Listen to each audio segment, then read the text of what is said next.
Olá, o Senado agora está no ar.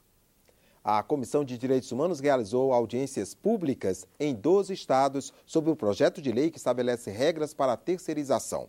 Estão sendo ouvidos empresários, centrais sindicais e membros do Judiciário. Nesta sexta-feira, a comissão estará em Boa Vista, Roraima.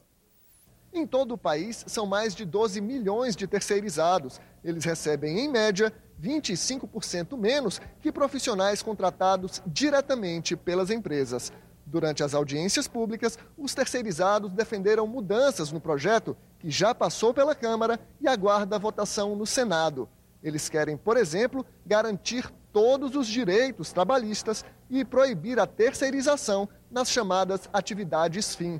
O relator da proposta, senador Paulo Paim, já avisou que só deve apresentar um parecer no ano que vem e que deve sugerir a rejeição da matéria. Qual seria a proposta alternativa? Seria um projeto simples que vai garantir para os 12 milhões e meio de terceirizados que estão nessa situação quase de semi-escravidão, ou análogo ao trabalho escravo, primeiro, a responsabilidade solidária.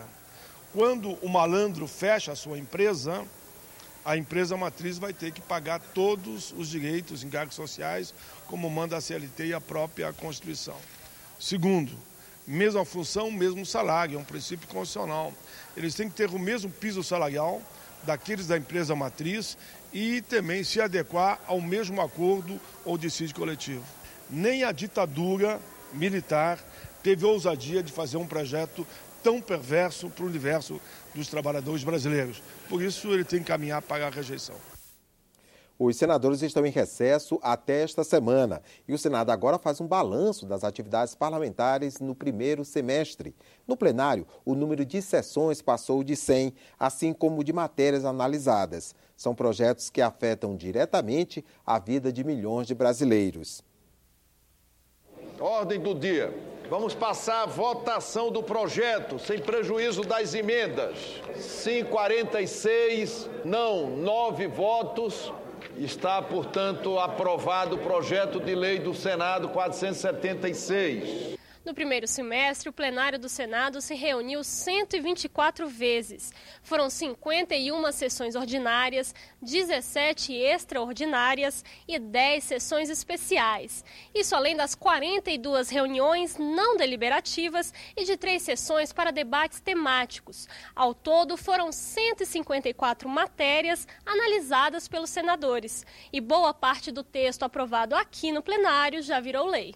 É o caso de matérias como a regulamentação dos direitos do trabalhador doméstico. Pelo texto, ficou definido como deve ser a jornada de trabalho, o pagamento de horas extras e o recolhimento do INSS e do Fundo de Garantia. O objetivo de tão somente trazer justiça a estas pessoas, homens e mulheres, e também um marco regulatório nesta relação de capital e trabalho. Outra categoria profissional beneficiada foi a dos motoristas profissionais, que agora tem uma lei disciplinando a jornada de trabalho e o tempo no volante. O Senado também alterou a regra para quem se aposenta pelo serviço público. A idade para a aposentadoria compulsória passou de 70 para 75 anos de idade. Com a mudança na expectativa de vida da população brasileira, nada mais justo do que fazer essa adaptação. O mundo mudou, a demografia mudou. As pessoas são ativas a partir dos 70 anos. A mãe agora também pode registrar o filho recém-nascido, assim como o pai. A licença maternidade para militares aumentou de 4 para 6 meses. Equiparar o direito das nossas militares ao direito já concedido às servidoras públicas e às demais mulheres do país na iniciativa privada. E o assassinato de mulheres motivado por questão de gênero ou por violência sexual agora tem nome próprio, feminicídio, e é punido como crime qualificado. Sofrem violência pelo simples fato de ser mulher. E, infelizmente, na sociedade machista, ainda existem muitos homens que acham que mulheres não são parceiras e nem companheiras, mas só e tão somente sua propriedade. Esses não são os únicos projetos votados no Senado que já valem como lei. Saiu daqui também a lei da mediação, a lei da arbitragem, o Estatuto da Pessoa com Deficiência, a lei da biodiversidade e a lei das antenas. todas sancionadas pela presidente Dilma. Agora tem também uma lista de projetos aprovados aqui no Senado que ainda precisam ser votados pela Câmara dos Deputados. É o caso de projetos como o que altera o Estatuto da Criança e do Adolescente e passa de 3 para 10 anos o tempo máximo de internação dos jovens que cometem crimes graves. Também estão na fila a confirmação dos incentivos fiscais que os estados deram a empresas, a criminalização do desvio de recursos da merenda escolar e uma nova tentativa de estabelecer regras para a criação de municípios. As senadoras e senadores que aprovam a redação final permaneçam como se encontra aprovada. A matéria vai à Câmara dos Deputados. Em 27 reuniões, a Comissão de Ciência e Tecnologia realizou 16 audiências públicas. O colegiado também aprovou 66 matérias. Foram debatidos nas audiências públicas temas como o Fundo de Financiamento do Ensino Superior, o FIES, a universalização da banda larga e a formação de recursos humanos para ciência, tecnologia e inovação. Para o ministro da Ciência e Tecnologia, Aldo Rebelo, é preciso elevar o nível de informação científica da população. Segundo ele, a falta de investimentos no setor esteve na raiz do alto déficit em contas correntes do país no ano passado. O déficit se pronuncia de maneira mais preocupante quando nós alcançamos a aquisição de serviços e mercadorias de alto conteúdo tecnológico.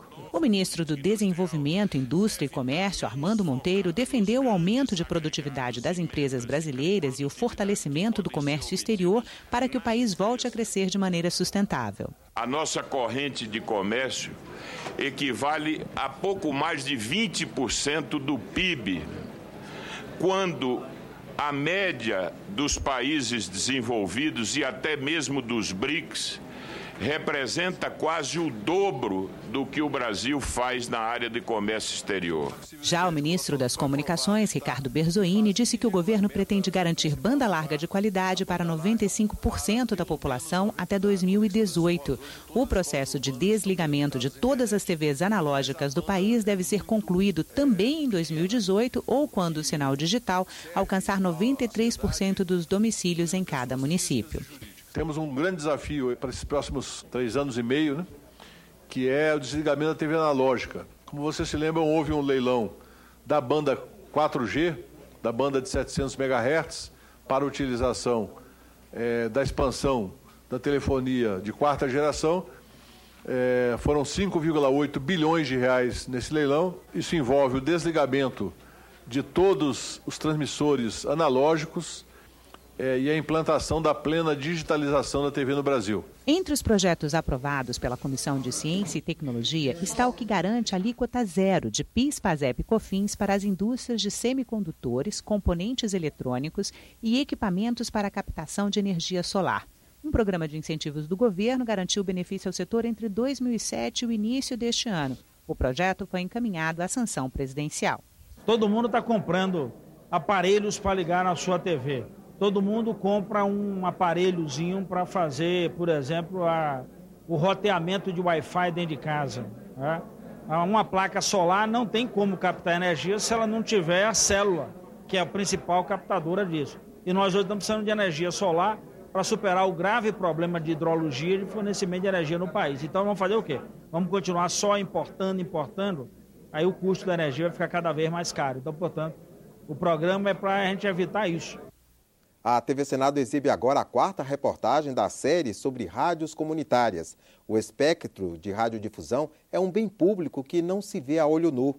A fiscalização do espectro compete à Agência Nacional de Telecomunicações, a Anatel. A fiscalização da Anatel também é alvo de muitas críticas pelas rádios comunitárias. Conversamos com o conselheiro Marcelo Bechara. Ter uma rádio, seja ela comunitária ou não, é um processo difícil, moroso, longo, e de repente alguém coloca um sinal no ar dizendo ser uma rádio comunitária, muitas vezes não é comunitária, não tem qualquer tipo de regularização. O nosso papel é ir lá fazer uma atuação no sentido de reprimir e lacrar. É duro, mas alguém precisa fazer esse papel, e esse papel compete hoje à Anatel. Ninguém gosta de ser fiscalizado. Eu não vou dizer que abusos podem não ser eventualmente cometidos. Nós temos N fiscais, cerca de pelo menos 400, 500 fiscais. Nós podemos ter casos na ponta e para isso existe lei também. O que fiscaliza, Marcelo? Bom, quando uma rádio comunitária, agora eu estou falando de uma rádio que está outorgada, ela tem que estar dentro das limitações de potência, dentro do seu canal, com a frequência, com o transmissor, tudo seguindo padrões técnicos.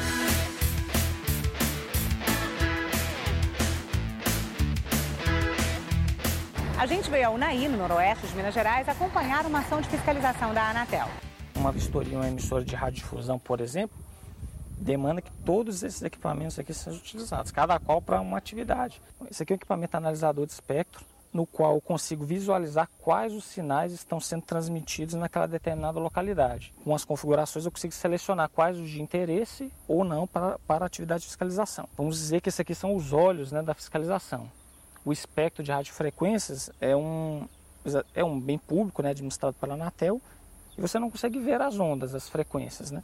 Inicialmente, vimos a fiscalização de uma rádio comercial com estúdios modernos e equipados. Falamos com relações públicas da empresa e constatamos que a relação entre as rádios comercial e comunitária da cidade não é boa. A gente tem qualidade na prestação de serviço. Não estou falando que eles não prestam um bom serviço, mas no comércio em si, o pessoal fala assim, a rádio fulano de tal cobra R$1 a chamada e vocês estão cobrando R$15? Nossa, que absurdo! Em seguida, fomos à rádio comunitária. Aí nós vamos efetuar aqui a vistoria, verificando os parâmetros técnicos, o que está funcionando aqui com o que eu já pesquisei aqui na Anatel e trouxe também. No quadro ali consta já a licença de funcionamento. Quer dizer, todas as rádios comunitárias têm que passar por um processo e ter, ao final, uma licença de funcionamento da estação, na qual vão constar todos os parâmetros técnicos, a frequência, a potência de operação, a coordenada geográfica. Eles já colocam aí para facilitar mesmo a fiscalização. Então, aqui da mesma forma, como em outras entidades, outras fiscalizações, a gente verifica também aspectos como o estúdio e o equipamento transmissor em si. A gente faz algumas medições técnicas com equipamentos próprios para isso. A rádio é um instrumento de poder. Comunicação é poder. Então, você ter o microfone e fazer chegar um determinado tipo de informação a um grupo de pessoas, isso representa um poder. Por isso que é tão difícil você ter uma rádio. Por quê? Porque isso pressupõe uma tramitação, em que o Poder Executivo e o próprio Congresso Nacional têm que se cercar dos cuidados necessários para ver se aquela pessoa, ou se aquele grupo de pessoas, ou se aquela associação realmente vai fazer daquele instrumento comunitário aquilo que se espera dele. E nós temos grandes exemplos de situações em que isso acontece na prática. O país tem milhares de rádios comunitárias em funcionamento, muitas premiadas por prestarem bons serviços às comunidades nas quais estão inseridas.